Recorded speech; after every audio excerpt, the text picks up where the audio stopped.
Firstly, I just want to say thank you for the kind words. I greatly appreciate it from the bottom of my heart. Thank you. Today is March 27th, 2024, and I'd like to share a story with you. March 3rd, 2016, I lost one of my closest friends to a fentanyl overdose. 1 year later, I lost one of my other closest friends to a fentanyl overdose, March 27th. This still messes with me.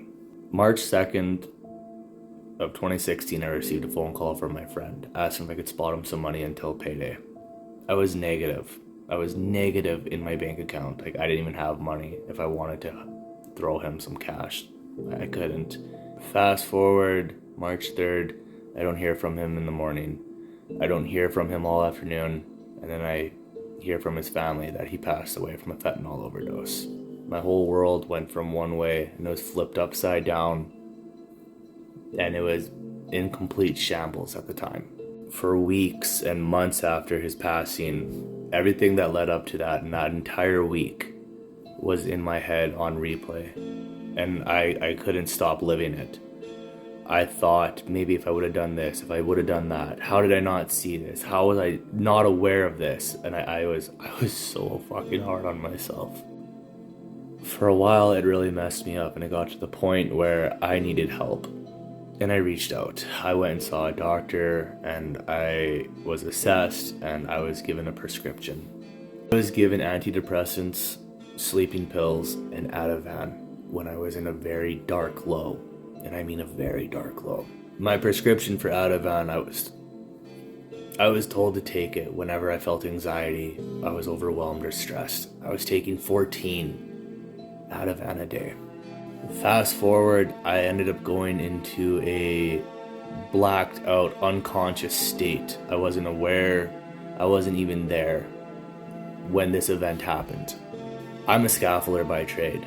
And when this happened, I was a third-year apprentice at the time. I was working at NWR, so if you are from Edmonton, Alberta, you know the plant I'm talking about. And the story I'm going to tell you guys, a lot of people know. I worked night shift, Unit 30.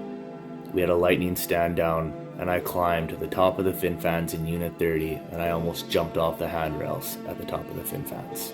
Superintendent found me, and he talked to me, and I don't even remember the conversation. I woke up in the Royal Alex Psych Ward. Shortly after, I stopped with the meds, I stopped with therapy, and I further spiraled. I lost my job over that, I lost a relationship, and I isolated, and I shut down from the world for a good while. And if I'm being completely honest about it, I tried chasing him. I tried so hard to go down that same path as him because I was so... I don't even know.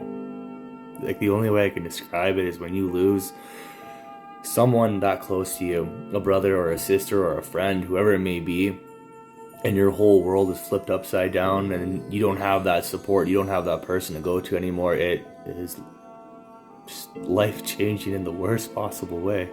I blamed myself for so long, and there was this weird guilt that I carried. And then fast forward, a year later, I lose my second best friend because of this. Holy shit. 7 or 8 years later, and it still cuts deep, and those old ashes get right hot when I talk about it. And it's hard. It is fucking hard. Like, I can admit that. It is really hard at times talking about it, and you feel this weird guilt because you haven't talked about them, you haven't thought about them, and then when you do, this huge wave of mixed emotions hits you. I've seen a lot of people in the 12, 13 years I've been in the trades come and go. I've seen a lot of people struggle with mental health, and I've seen a lot of people struggle with addiction or even take their own lives. You never know when your last phone call or text message will be to that person. So always let them know you appreciate them. Always let them know you love them. Always let them know you're in their corner and you got their six. Sometimes just reaching out, not because you're doing a wellness check, but just reaching out, let them know, like, hey man, it's been a hot minute. Hey girl, it's been a hot minute. I hope you're doing well. Miss you. We should go for lunch. Sometimes that message alone is all someone needs. Anyway, once again, I just want to say thank you all. For whatever reason you follow me, whether it's Bluecollar, mental health, trauma, addiction, or maybe just the funny stuff that I post. Thank you for your guys' support, and thank you for giving me the platform that I have and allowing me to have the voice that I have and to share my stories and share my experiences with all of you.